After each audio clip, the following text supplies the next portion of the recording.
దశపాపహర దశమి. జ్యేష్ఠమాసంలోని శుక్లపక్ష దశమిని దశపాపహర దశమి అని పిలుస్తారు. ఈరోజు గంగామాత అవతరించిన రోజు. శాస్త్రవిహితంగా కొన్ని విధులను పాటిస్తూ పండుగలను జరుపుకోవడం వల్ల 10 రకాలైన పాపాలు అంటే దశపాపాలు తొలగిపోగలవు. కనుక ఈరోజు దశపాపహర దశమిగా ప్రసిద్ధి పొందింది. గంగానది ఆవిర్భవించిన రోజు కనుక ఉత్తరాదిన గంగా దశహర గంగోత్సవంగా పిలుస్తారు. గంగాదేవి ఆరాధనకు ఇది ప్రీతిపాత్రమైన రోజు. గంగాదేవి మహాత్మ్యాన్ని గురించి స్కాంద పురాణంతో సహా పలు పురాణాలు, స్మృతి కౌస్తుభం, వ్రత నిర్ణయ కల్పవల్లి, వాల్మీకి రామాయణం, మహాభారతంలో గాంగేయుని వృత్తాంతంలో వర్ణించడం జరిగింది. వనవాసానికి వెళ్తూ సీతాదేవి గంగను పూజించి తిరిగి వచ్చాక గంగోత్సవం జరుపుతానని మొక్కుకున్నట్టు రామాయణ కథ. ఇంతటి మహాత్మ్యం ఉన్న గంగామాతను ప్రస్తుతిస్తూ స్కాంద పురాణం జ్యేష్ఠమాసి స్థితే పక్షే దశమీ హస్త సంయుత హరతే దశ పాపాని తస్మాద్ హరా స్మృత అన్నది. ఈరోజు గంగా స్నానం, పూజ దశ విధాలైన పాపాల నుండి విముక్తి కలిగిస్తుంది. లోకంలో మనుషులు తెలిసి తెలియక పాపాలను చేయడం సహజమైతే వాటి నుండి వచ్చే ఫలాలను అనుభవించినప్పుడు కానీ పరిస్థితి అర్థం కాదు. అప్పుడు మాత్రమే ఆ శుభాలను తొలగించుకోవడానికి ప్రయత్నం చేస్తారు. అదృష్టం కొద్దీ మనం చేసిన పాపాల నుండి విముక్తి పొందడానికి ఎన్నో ఉపాయాలను మన పూర్వులు శాస్త్రాల రూపంలో మనకు అందించారు. వాటిని ఆచరించి విముక్తి పొందవచ్చు. అటువంటి అవకాశమే దశపాపహర దశమి వ్రతం. 10 పాపాలు ఏమిటంటే 10 విధాలైన పాపాలను సామాన్యంగా నిత్య జీవితంలో ప్రతి ఒక్కరూ ఎప్పుడో అప్పుడు చేస్తూనే ఉంటారు. అవి శారీరక, వాచిక, మానసిక సంబంధం కలిగి ఉంటాయి. శారీరకంగా చేసే పాపాలు 3. అవి అపాత్రదానం, శాస్త్రం అంగీకరించని హింస చేయడం, పరస్త్రీ లేదా పురుషుని వ్యామోహం కలగడం. వాచికంగా నోటి ద్వారా చేసే పాపాలు 4. పరుషంగా మాట్లాడడం, అసత్యం పలకడం, చాడీలు, వ్యర్థ ప్రలాపాలు చేయడం, సమాజం వినలేని భాషను ఉపయోగించడం.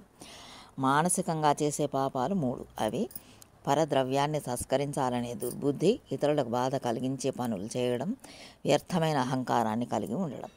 వ్రతం ఎలా చేయాలంటే ఈ రోజున గంగా స్నానం చేయడం వల్ల ఆ పాపాలన్నింటినీ గంగాదేవి హరిస్తుందని స్కాంద పురాణం చెప్పింది. వాస్తవానికి ఇది 10 రోజులు ఆచరించవలసిన వ్రతం. జ్యేష్ఠ శుద్ధ పాడ్యం నుంచి దశమి వరకు అనుష్ఠించవలసి ఉంది. అందరికీ ఇలా చేయడం కుదరకపోవడంతో ఒక్కరోజుకే, అంటే చివరి రోజైన దశమి నాటికి పరిమితమైంది. పవిత్రమైన దశపాపహర దశమి రోజున గంగా నదిలో స్నానం చేయాలని శాస్త్రం చెబుతుంది. అది కూడా శివుని నివాస స్థానమైన కాశీక్షేత్రంలోని దశాశ్వమేధ ఘాట్లో చేస్తే విశేషమైన ఫలితాన్ని ఇస్తుందని పేర్కొంటుంది. అందుకు వీలు పడని పక్షంలో మరేదైనా నదిలో కానీ, కాలువలో లేదా చెరువులో కానీ, అదే కుదరకపోతే ఇంటిలోని బావి వద్ద గంగా స్తోత్రం చేస్తూ భక్తి శ్రద్ధలతో చేయాలి. స్నానం చేసేటప్పుడు ఈ క్రింది శ్లోకం చదవాలి. మమ ఏతజ్జన్మ జన్మాంతర సముద్భూత దశవిధ పాపక్షయ ద్వారా శ్రీ పరమేశ్వర ప్రీత్యర్థం దశహర మహాపర్వ నిమిత్తం స్నానమహం కరిచే అని సంకల్పం చెప్పుకొని స్నానం చేయాలి. స్నానం చేశాక పితృతర్పణాలు, నిత్యానుష్ఠానాలను యథావిధిగా నిర్వర్తించాలి. తర్వాత తీర్థ పూజ చేయాలి. పూజలో నమశివాయై, నారాయణ్యై, దశపాపహరయై, గంగాయై అనే మంత్రం చెబుతూ నారాయణుని, రుద్రుణ్ణి, బ్రహ్మను, సూర్యుణ్ణి, భగీరథుని, హిమవంతుణ్ణి ఆవాహన చేసి షోడశోపచారాలతో పూజించాలని శాస్త్రవచనం. దశపాపహర వ్రతం చేయడానికి వీలు కానివారు గంగామాత 12 నామాలు నందిని, నళిని, సీత, మాలిని, మహాపగ, విష్ణు పాదాబ్జ సంభూత, గంగా, త్రిపథగామిని, భాగీరథి, భోగవతి, జాహ్నవి, త్రిదశేశ్వరి అనే 12 నామాలను తలుచుకుంటూ అందుబాటులో ఉన్న జలవనరులలో మునకలు వేస్తూ గంగానది స్నానాన్ని, వ్రతాన్ని నిర్వహించగా ప్రాప్తించే ఫలానికి సమానమైన ఫలం పొందుతారని శాస్త్రం చెబుతుంది. దశపాపహర వ్రతం చేసినాడు స్కాంద పురాణయుక్తంగా గంగాస్తవం చేస్తూ గంగలో స్నానం చేసిన సకల సౌభాగ్యాలతో పాటు అష్టైశ్వర్యాలను కరుణాంతరంగా గంగామాత అనుగ్రహిస్తుందంటారు.